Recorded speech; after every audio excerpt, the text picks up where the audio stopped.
Simba waliweza kuwanyima nafasi hiyo Yanga kutokuingia kwenye boksi kuanzia katika safu ya ushambuliaji au kuanzia katika safu ya kiungo? Mimi ninachokiona ni kwa Yanga imekuwa timu ya kawaida. Yanga imekuwa timu ya kawaida. Na katika mbele ya Simba imekuwa timu ya kawaida mbele ya Simba kuanzia mechi hii ama mechi iliyopita. Toka mechi ya ligi hawatuonyeshi tena ile mamlaka yao na ukubwa wao wa kuweza kuzicheza hizi mechi kubwa. Wanacheza kama timu ya kawaida tu. Hata nikimuuliza Dula hapa kwenye mechi mbili ambazo Yanga amecheza na Simba msimu huu, ni chance gani ya maana ambayo Yanga ametengeneza? Hata moja tu ya maana ambayo Yanga ametengeneza hakuna. Mechi ya ligi ya mwanzo ile mchezo Zanzibar, Yanga hakupata hata shot on target. Jana Yanga kona kaja kupata extra time, kona yake ya kwanza jana amepiga kona moja tu, hajatengeneza chance yoyote ya maana. Kwa hiyo uwezi kwamba kusema kwamba hii timu ilikuwa inajaribu kufanya chochote mbele ya Simba. Wamepoteza huo hatari wao, siku hizo wamekuwa timu ya kawaida kabisa mbele ya Yanga. Mbele ya Simba. Quality kikosini imepungua. Kuna maeneo mengi Yanga wana lineup wachezaji watalaumu kocha, lakini hawana quality kama ilizoeleka kipindi cha nyuma. Jana mimi nilikuwa napata tabu kuelewa mixture ya Mudathir Yahya na Damaro. Wale kiasili hakuna namba 6 pase pale. Kwa hiyo hao wawili wote wakipokea mipira kutoka walinzi wao wanapata tabu kuhusika kwenye build up. Mudathir atataka touch ya kwanza, ya pili, ya tatu, then ndo apige pasi. Damaro pia ni hivyo. Wale wote kiasili ni box to box. Kwa na ndo maana Yanga jana walishindwa kucontrol match kwa ajili hawana control katikati ya uwanja, kitu ambacho kwa muda mrefu alikuwa na kiofa Khalid Aisho. Saizi hawana huyo mtu, anashindwa kumiliki mchezo. Then hata kwenye eneo la mbele jana walikuwa namuona Pacome peke yake ndio ambaye alikuwa anajaribu kudrive kufanya vitu vile na hivi, lakini wachezaji wote wakiwa na mpira mguuni, mpira ulikuwa wa moto kwao. Kwao wanakosa wachezaji ambao wenye uwezo wa kufanya vitu kwenye mechi kubwa kama hizi. Kwao ukipima tu hizi mechi mbili, na ndio hicho nilichokuwa nakisema jana, na kuna muda hata nilimuuliza Edo ni kwamba ni Simba wamepanda kiquality mpaka saizi Simba wanafanana na Yanga ama ni Yanga wameshuka sasa wanaonekana wamefanana na Simba. Jibra Mkongo nalikumbuka. Nakumbuka alisema Simba wamepanda, lakini mimi kiukweli naona ni kwamba Yanga wameshuka wamewafuata Simba. Ingekuwa Yanga wameshuka wamewafuata Simba. Of course, Simba ya msimu uliopita na msimu huu, Simba msimu uliopita ilikuwa ni better team kushinda hii ya msimu huu. How saizi hizi timu zinaonekana zinafanana kama Simba ya msimu uliopita ilikuwa better na ilifungwa na Young Africans, na maana Yanga walikuwa wako juu. Yanga msimu uliopita walikuwa hapo juu, saizi Yanga wameshuka. Mimi nitakwambia kitu kimoja. Ile dabi ilikuwa haina hadhi yoyote ya kuwa mechi ya dabi. Zaidi ya wachezaji kufika tu kwenye miguu ya wenzao. Nasri mechi inakupeleka mpaka extra na goli inapatikana nafasi. Hakuna timu iliyokuwa na ubunifu jana. Unajua Simba si wameshinda hiyo game, sio? Ndio. Credit kwao itawapa confidence, hawajawafunga Yanga muda mrefu, lakini niambie toa ile chance ya Aura ambayo yao walienda kublock. Kuna action gani ya maana pia ambayo Simba walifanya kwenye box ya Yanga? Na Yanga walikuwa hawazui other team. Kuna muda Mwamnyeto anatoka kwenye eneo lake anaenda pembeni, Baka anatoka anaenda pembeni. Yaani kwenye box yao Yanga unaweza kukuta mchezaji mmoja kwenye box. Why Simba anashindwa kutoa adhabu?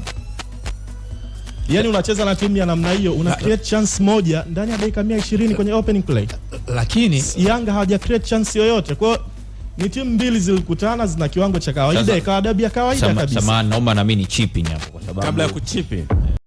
Of course kwa upande wa Simba nadhani kwanza nadhani mbinu au game kiujumla wake haikuwa ina mabadiliko makubwa sana kimbinu kwa jinsi ambavyo timu zote zinajulikana zinapocheza. Na nadhani kilichokuja kuseparate mchezo ni moment chache ambazo zimeweza kujitokeza kwenye huo mchezo wenyewe, ikiwemo hiyo moment ya penalty. Lakini ukija overall jinsi ambavyo Simba wali approach game ndivyo ambavyo walipaswa kuiapproach, na tutakuja kuzungumzia pia na jinsi ambavyo Yanga wali approach game. Lakini ni kwamba Simba wanajua uhatari wa Yanga ulivyo, kwa sababu nilitoka kusema hapa Yanga ni miongoni mwa timu hatari. Kwa sababu ni timu hatari, maana yake utahitaji kuhakikisha unazuia baadhi ya vitu vyao muhimu, ikiwemo kuhakikisha hawapati space ya kuweza kuoperate directly kupitia eneo la katikati, Kwa hiyo ndio maana unaona walianza introduction ya Alassane Kante pamoja na Yusuf Kagoma kwenye eneo la midfield pale kwa ajili ya kuhakikisha kwamba wanakuwa na usalama zaidi kwenye eneo hilo, kwa kuwa na viungo wawili ambao wana asili ya kucheza karibu na defense ili kutengeneza compactness. Kitu ambacho nadhani alikuwa very correct, kwa sababu Young Africans ukiwapa space especially eneo la katikati, kuna mtu kama Alan Okello, kuna Mudathir Yahya ambaye alianza katika huo mchezo wa jana, ni wachezaji ambao wanaweza kuoperate vizuri eneo hilo na kusupply mipira kwenda kwa washambuliaji au wachezaji ambao wanafanya mikimbio nyuma ya safu ya ulinzi, lakini wakakontrol pia eneo ambalo linapatikana nyuma ya safu ya ulinzi, manake kuhakikisha kwamba mipira haipenyi, either kwa kutumia principles za kudefend kwenye line, labda kuhakikisha wana kaa kwenye line moja na kuwafanya runners kujikuta wanaingia kwenye mtego wa offside kirahisi. Nadhani mliona Pacome amekutwa kwenye hiyo nafasi pia, lakini vile vile kuhakikisha wanawakip mbali. Kwa hiyo ni mchezo ambao ulikuwa umebalance kimbinu. Ukirudi kwa Young Africans pia the same. Unajua, kwa bahati mbaya ni kwamba naona tayari pressure nimeshaanza kuona pressure ya kocha wa Yanga. Ni kama vile Young Africans baadhi ya watu wanaamini kwamba ilistahili tu kushinda. Pressure kwa namna gani kwa kocha? Kwa kocha Pedro. Yani wanaamini kwamba alikosea kimbinu na yeye ndo alikuwa sababu ya Yanga kupoteza mchezo. Kitu ambacho sioni kama ni sahihi. Sio, umeelewa vizuri? Na sisemi hivi, nitatoa sababu zangu. Unajua, makocha huwa wanajua wanaenda kukabiliana na timu ya aina gani. Simba Sports Club ni timu ambayo tumekuwa tukizungumza kila siku, ni timu ambayo ni possession based na wachezaji wake wengi wana sifa ya kupenda kukaa na mpira mguuni. Sasa unapokwenda kukabiliana na timu kama hizi, kuna principles zake za kukabiliana na timu kama hizi, ikiwemo kuhakikisha una reduce ule muda wa wachezaji kukaa na mpira au kupata space ya cooperate. Hiyo ndo jambo la msingi na la kwanza, kitu ambacho mwanzoni tu game inaanza tulikiona.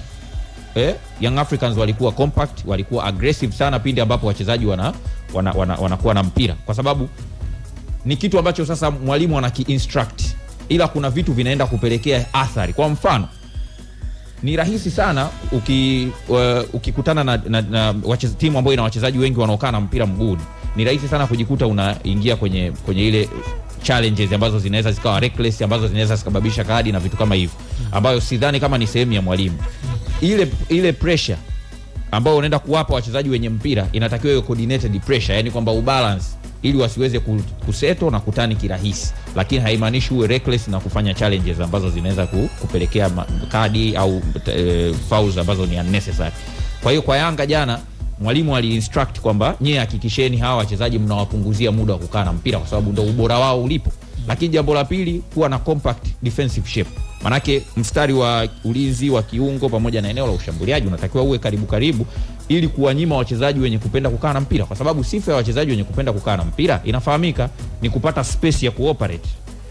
Ukiwanyima hiyo space, hata wachezaji wenye uwezo kimbinu au wenye uwezo kukaa na mpira kiasi kikubwa wanashindwa cooperate kwenye maeneo finyu. Lakini jambo jingine ambalo nimeliona ambalo Pedro alikuwa very correct ni pamoja na ku double team pale ambako mchezaji anakuwa na uhatari. Manake kama winger usimweke isolated na 1v1 labda na fullback. Muda mwingine ulikuwa unaona Pacome ana drift chini, anakuja kumsaidia labda Shadrack Boka upande wa kushoto ili asiweze kukabiliana 1v1 na Libathege. Mara kadhaa imeonekana hivyo, kitu ambacho alikuwa very correct, kwa sababu hata huyo mchezaji mwenye uwezo kukaa na mpira mguuni kumtoka defender mara nyingi anaweza akastruggle anapokutana na scenario ya kukabiliana na wachezaji zaidi ya mmoja, kitu ambacho pia alikuwa correct.